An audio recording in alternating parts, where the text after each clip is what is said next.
Hello, I am Ngamisile Pamela Ngubane, and this is the Entity Dynamics podcast. Entity Dynamics is a culture development consultancy where we believe that culture creates behavior and behavior creates reality. So, the title of this video is A Culture of Accepting the Truth. We will be held accountable by ourselves. So, yourself, myself, ourselves will hold us accountable in the end. Okay? And this is because we are spiritual beings. I know a lot of people discount this whole thing of spiritual beings, but then when you ask them like real questions, like, okay, so where do you go when you dream? What's that about? What is consciousness?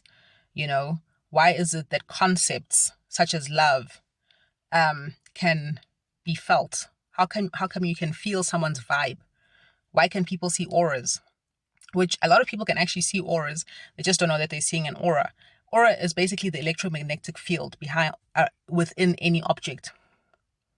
So you see someone and you see like a little faint glow around them, or a tree, or if you see someone and then you move away from them, then you still sort of see an imprint, like a negative on a piece of film. That's an aura. It's just the electromagnetic field around a person. It's not anything hectic. And the reason why you have an electromagnetic field is because you're energy.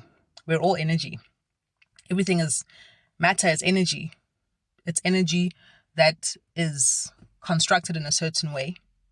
Okay. But at the same time, it's energy that's also being orchestrated and animated by consciousness. And consciousness is also energy, but a different form. A more subtle form, perhaps, I suppose, So we will be held accountable and by ourselves, and this is the very important thing, because a lot of people from a religious perspective think that when we come to being held accountable, it's going to be by God or by some higher power, by angels, whoever, something external to us or something other than us. But actually, the truth is we will be held accountable by ourselves. And I was speaking to a rabbi a few years ago, and we were just talking about life and death and whatever, And he said, when you come to the end, when you die and you go to judgment, you're basically going to now like your debrief session, right?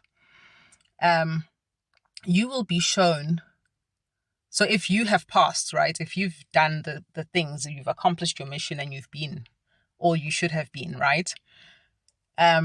You will be shown the obstacles that you overcame, and they will look like like the Himalayas. They'll look like a mountain range, and you'll be told like, you're such a freaking legend. Well done. Look at what you overcame, and you did it, to be true to your purpose for coming to this planet. Okay. You were authentic. You held on to the truth. You didn't buckle under pressure. You maintained spiritual decorum, as is fit for a soul that knows what it is and knows its creator. Okay. And then he said, but if you've failed, and you've succumbed to your ego in terms of its false purpose, okay, and you've become a materialistic person, right? And the false purpose basically is to be a materialistic person. It's to be focused entirely on the physical, the here and now, the instant gratification, not dealing with deep issues, refusing to be authentic when you are being called to be authentic, right?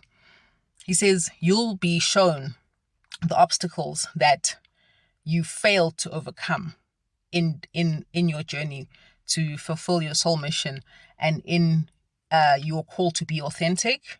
You'll look back at them and they will look like molehills. And you'll be asked like, dude, your soul will ask you like, are you seriously telling me that this was so difficult for you to overcome? So it just shows you like, in terms of your perspective, your spiritual perspective, you will be held accountable and by yourself. And this is why people, when they are going through self-denial, refusing to be authentic, this is why they can't find peace. They'll do all sorts of things. They'll go to Paris for a dinner just to make themselves feel better about themselves, right? Or they'll go splurge on some expensive clothes or whatever, shoes, handbags, jewelry. Or they will sleep with whoever to make themselves feel desirable and beautiful. Or they will take drugs or whatever, intoxication, or, go on holiday somewhere beautiful and somewhere where they should be able to relax and chill out. But they won't be able to relax because wherever you are, there's a saying that says, wherever you go, there you are. There you. There I am. There you. We, as ourselves, are. You can't escape yourself.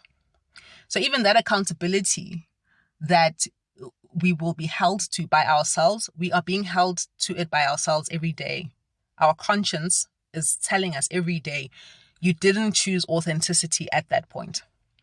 At that point, you succumbed to the pressure to fit in with people for the sake of the safety of your material comfort in this world.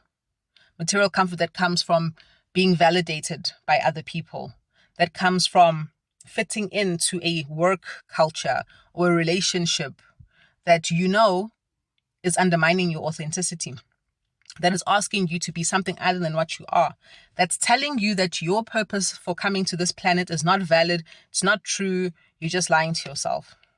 Okay? And yet, that you over, and it's true. We've been conditioned, that we should fit in. It's very ironic that the kids in school, in life orientation class, are told, don't succumb to peer pressure. Peer pressure, they're going to make you do drugs and have sex before you're ready and what. And yet their parents, their teachers, their priests, pastors, deacons, imams, gurus, everyone are succumbing to peer pressure, are succumbing to the pressure to make the ego comfortable instead of making the ego the vehicle through which they fulfill their purpose for being on this planet. I just find it so ironic and so hypocritical how much pressure is put on kids to not succumb to peer pressure when their parents go into debt so that they can fit in. Their parents, burn themselves out at work so that they can fit in. Okay. I think we need to take these things very seriously because, like I say, you'll be held accountable. And, people will think like, well, it's just cause, you are too lazy to make it in this world in terms of like being financially successful. Okay. Now, the thing is, what people don't understand, this is just another form of conditioning. Being financially successful in itself is not inherently any sort of success or any sort of achievement. Not necessarily. It could be, definitely, by no means am I discounting that, but not necessarily. And also, our concept of abundance and success is so ego-based, so materialistically based. It's so materialistically based. And yet, how many people on this planet claim to believe in a higher power? So many. The vast majority of human beings on planet Earth claim to believe in a higher power, claim to believe in scriptures. Every scripture on planet Earth, every single one of them tells you that true wealth is beyond material and physical wealth. Like, for example, King David puts it very succinctly. He says, knowledge of God is more precious than rubies and gold. Okay? And all the other scriptures say similar things. Okay? So this is what I'm saying. Like, we as people, we have to start being realistic about the fact that we are going to be held accountable. And we're going to be held accountable by ourselves. Already we're being held accountable. We have our conscience, which is holding us accountable, but we ignore it. And then it seeps through, it bleeds out, it oozes out in different ways in our lives. We can't maintain balanced relationships. We can't talk to our children peacefully. We can't look at ourselves in the mirror very long because the person that we see is someone that we are betraying every single day because we refuse to be authentic. So I think let's just pause and reflect and take it seriously and know that you will answer to yourself one day.